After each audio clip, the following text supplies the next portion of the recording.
નમસ્તે વિદ્યાર્થી મિત્રો, હાર્દિક સર એકેડમીની યુટ્યુબ ચેનલમાં આપ સૌનું ખૂબ ખૂબ સ્વાગત છે. આજનો જે વિડીયો છે એમાં આપણે ચર્ચા કરશું 1લી મેના તમામ અગત્યના કરંટ અફેર વિશે. આજે 1st મે છે, આજે ગુજરાતનો સ્થાપના દિવસ છે, તો આપ સૌને ગુજરાતના સ્થાપના દિવસની ખૂબ ખૂબ શુભેચ્છાઓ. સૌથી પહેલા તો 1 મે 1960 આ એ દિવસ છે જ્યારે ગુજરાત છે એ એક રાજ્ય બન્યું હતું. તો આપ સૌને ગુજરાતના સ્થાપના દિવસની ખૂબ ખૂબ શુભેચ્છાઓ. અને વધારે ચર્ચાઓ ન કરતા શરૂ કરીએ આજના કરંટ અફેર. એ પહેલા તમારે આ લેક્ચરની પીડીએફ જોઈતી હોય, ઓકે, તો તમે આપણી એન્ડ્રોઇડ એપ્લિકેશનને પ્લે સ્ટોરમાં પણ સર્ચ કરી શકો છો. પ્લે સ્ટોરમાં જશો, ડાયરેક્ટ હાર્દિક સર એકેડમી લખશો તો આપણી એપ્લિકેશન તમને મળી જશે, આપણો લોગો તમને દેખાઈ જશે. ઓકે, બાકી તમે વોટ્સએપમાં મેસેજ કરશો તો પણ તમને લિંક મોકલી દઈશું, ઓટોમેટિક આવી જશે અને વિડીયોના ડિસ્ક્રિપ્શનમાં પણ મળી જશે. ક્લિયર? હમણાંથી યુટ્યુબમાં આપણે રેગ્યુલર વિડીયો અપલોડ કરીએ છીએ. લગભગ છેલ્લા 10 દિવસથી આપણે 20 એપ્રિલ પછી લગભગ કોઈ લેક્ચર પાડ્યા હોય એવું મને નથી લાગતું. તો કન્ટિન્યુ આપણે મે આખો પૂરો કરીએ એવો ટાર્ગેટ રહેશે યુટ્યુબમાં. ઓકે, બાકી વચ્ચે રજા પડે તો એ અલગ વસ્તુ છે.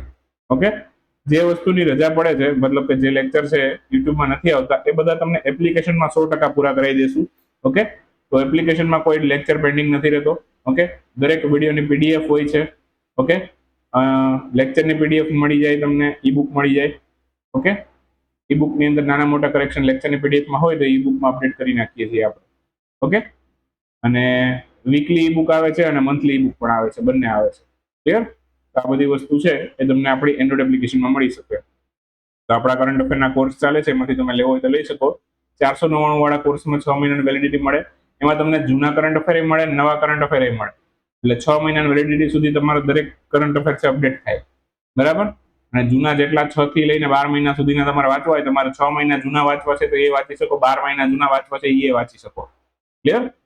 અને એક્ઝામ ટાઈમે આપણે ક્વિકલી રિવિઝન થાય એવી પીડીએફ મૂકીએ છીએ. પીએસઆઈમાં હમણાં આપણે મૂકી હતી અઠવાડિયા પહેલા. બરાબર?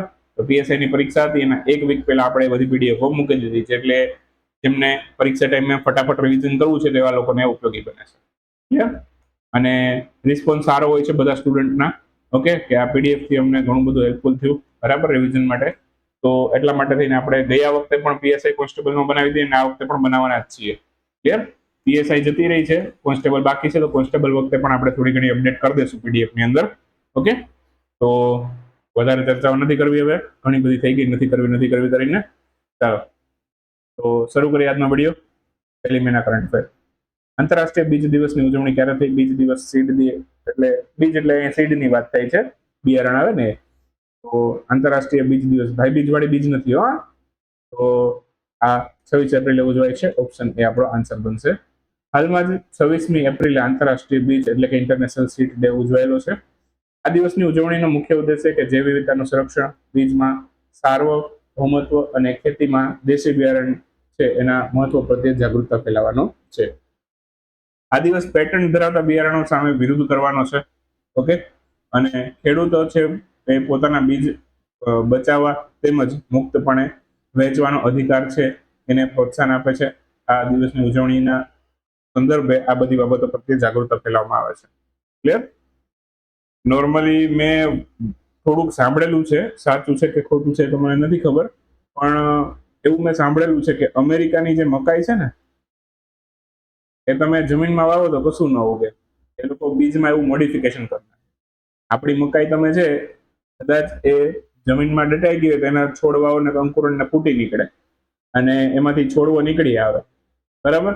પણ અમેરિકાની મકાઈ છે એને તમે જમીનમાં વાવો ને તો કશું નહીં ઉગે. એ લોકો એવું મોડિફિકેશન કરી નાખે છે પોતાના બિયારણોમાં. બરાબર? ચાલો એના પછીની વાત કરીએ તો કૃષિ ક્ષેત્રે ઉચ્ચ ગુણવત્તા વાળા બિયારણો એના ઉત્પાદન અને વિતરણ માટે ભારત સરકાર દ્વારા નેશનલ સીડ કોર્પોરેશનની સ્થાપના કરવામાં આવી હતી. આ નેશનલ સીડ કોર્પોરેશન જે છે એની સ્થાપના ક્યારે થઈ હતી? તો કે 1963માં નેશનલ સીડ કોર્પોરેશનની સ્થાપના થઈ હતી. હરિયાળી ક્રાંતિના પિતા MS સ્વામિનાથન છે, એમને ખાસ યાદ રાખવાના છે તમારે. ઓકે, અને બસ બાકી એમણે ઘઉંની જે જાત છે, ઓકે, ઉચ્ચ ઉત્પાદન ધરાવતા બિયારણો છે એના ઉપર ભાર મૂક્યો હતો ઘઉં માટે. ક્લિયર?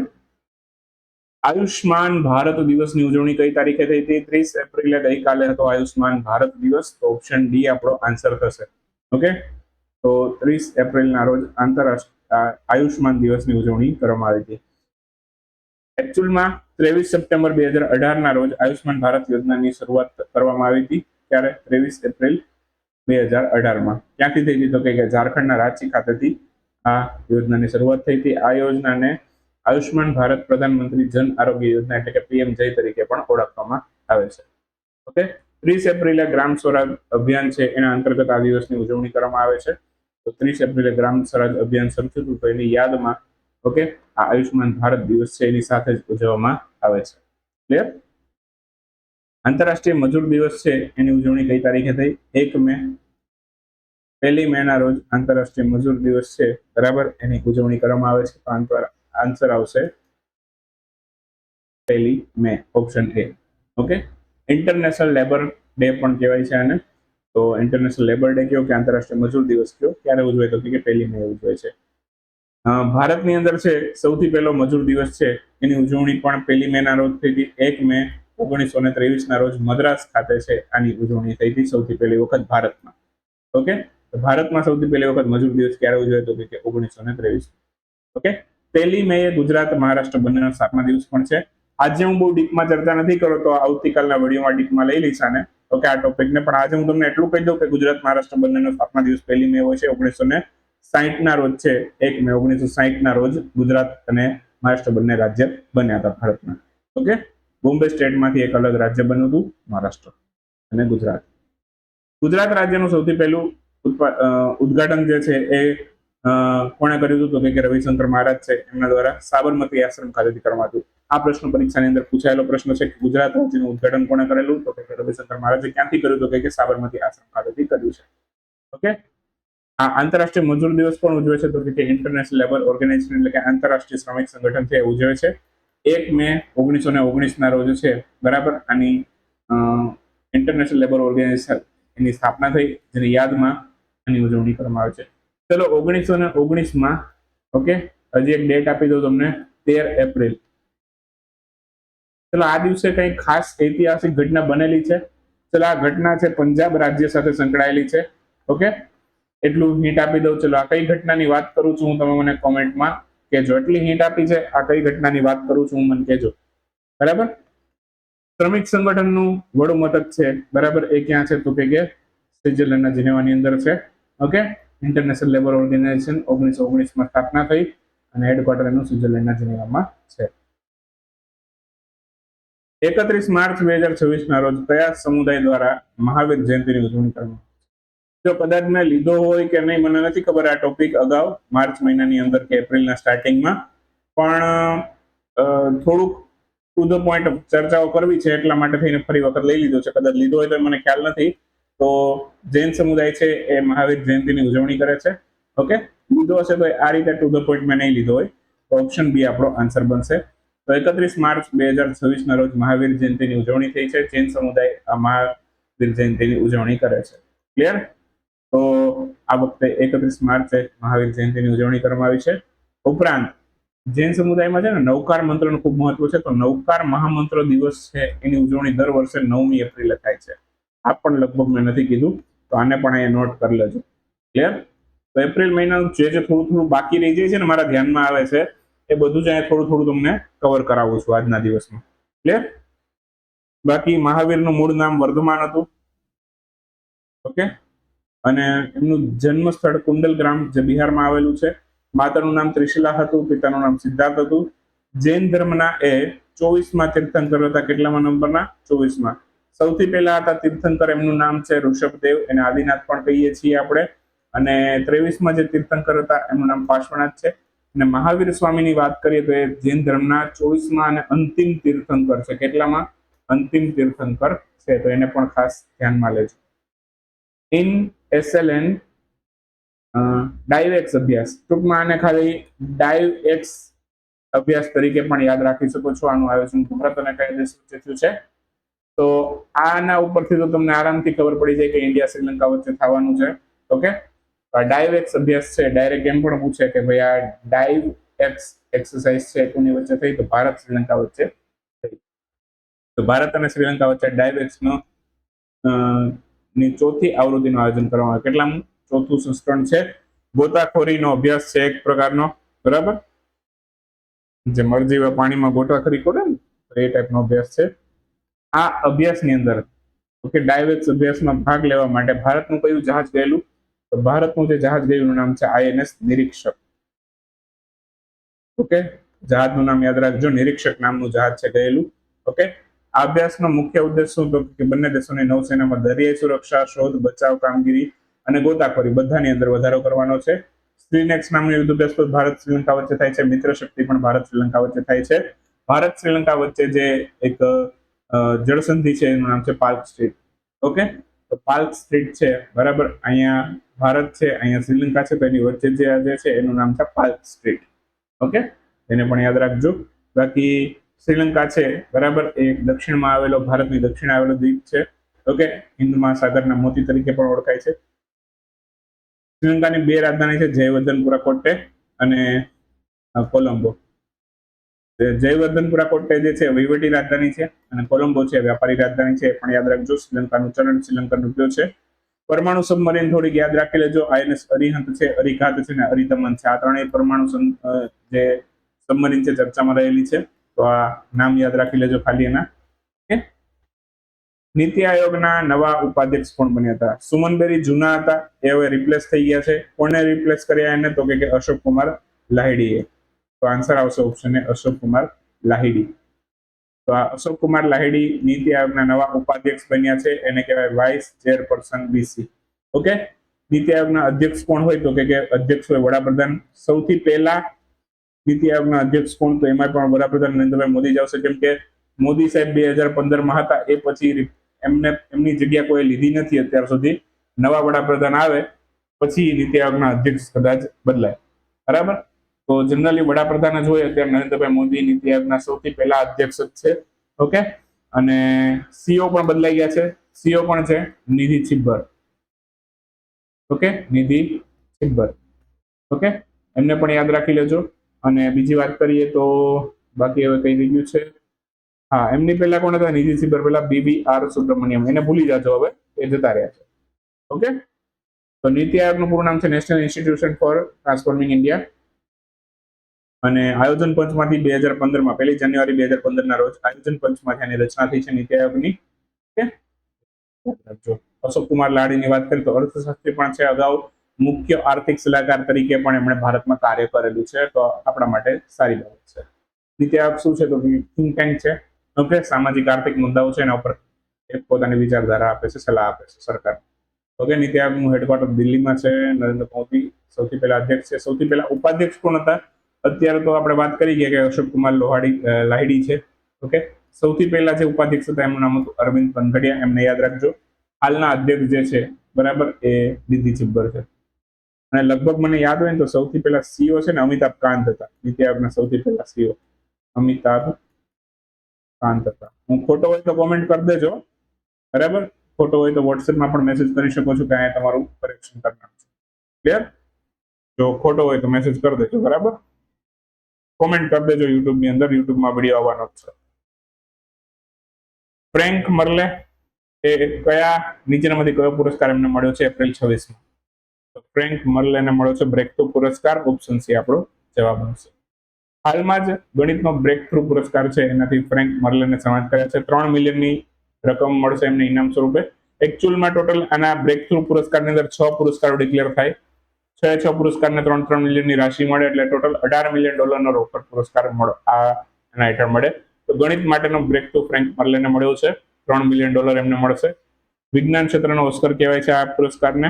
3 શ્રેણીમાં મળે છે, ખાસ કરીને તો ગણિત, ભૌતિક અને જીવ વિજ્ઞાન, લાભ સાયન્સ. બાકીના પણ થોડા ઘણા અન્ય કેટેગરી હોય, પણ ટોટલ 6 કેટેગરી માટે હોય છે. 3 મિલિયન મળે છે બધા. ઓકે, બાકી શરૂઆત આની 2012 થી થઈ. સિલિકોન વેલીના સાહસિકો છે જેમ કે માર્ક ઝુકરબર્ગ, યુરી મિલનર, આ બધાએ આની શરૂઆત કરાવી હતી. ઓકે, ગણિત ક્ષેત્રના પુરસ્કારની વાત કરીએ તો એબલ પુરસ્કાર ગણિતનો સૌથી જાણીતો પુરસ્કાર છે અને ગણિત ક્ષેત્રના નોબેલ પુરસ્કાર તરીકે ઓળખાય છે એબલ પુરસ્કાર. ઓકે, અને ફિલ્ડ મેડલ છે દર 4 વર્ષે ગણિત શાસ્ત્ર માટે આપવામાં આવે છે, તો એને પણ યાદ રાખી લેજો. બાકી ભારત અને ગણિત વચ્ચે થોડુંક માહિતી યાદ રાખી લો, જેમ કે શ્રીનિવાસ રામાનુજમ છે, એમની જન્મ જયંતિને આપણે ગણિત દિવસ તરીકે ઉજવીએ છીએ. રાષ્ટ્રીય ગણિત દિવસ 22 ડિસેમ્બરે શ્રીનિવાસ રામાનુજમની જન્મ જયંતિને આપણે ઉજવીએ છીએ. ઓકે, એમના નામ ઉપરથી ગણિત શાસ્ત્રીઓને રામાનુજમ પુરસ્કાર પણ આપીએ છીએ. ઓકે, બાકી ગણિતની વાત કરીએ તો ભારતમાં શૂન્ય અને દશાંશ પદ્ધતિની શોધની અંદર સૌથી વધારે યોગદાન આપેલું હોય તો એ યોગદાન છે આર્યભટ્ટનું છે. શૂન્યના શોધક અને દશાંશ પદ્ધતિના શોધકમાં આર્યભટ્ટનું નામ આવે ગણિત શાસ્ત્રની અંદર ભારતમાં. ઓકે, ભારતીય અમેરિકી ગણિત શાસ્ત્રી હતા. ઓકે, ભારતીય અમેરિકી હતા, પ્યોર ભારતીય નહીં, ભારતીય અમેરિકન ગણિત શાસ્ત્રી, જેમનું નામ છે CR રાવ.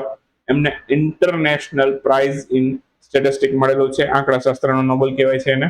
અને આંતરરાષ્ટ્રીય ગણિત દિવસ અથવા તો આંતરરાષ્ટ્રીય પાઈ દિવસ એ બંને 14 માર્ચે ઉજવાય છે, તો એને પણ યાદ રાખી લેજો. ભારત અને કયા દેશ વચ્ચે રેલોસ એગ્રીમેન્ટ ઉપર હસ્તાક્ષર થયા છે? તો રેલોસ એગ્રીમેન્ટ રશિયા અને ભારત વચ્ચે થયા છે. અગાઉ આપણે ઓનલાઈનમાં જોઈ ગયા છીએ.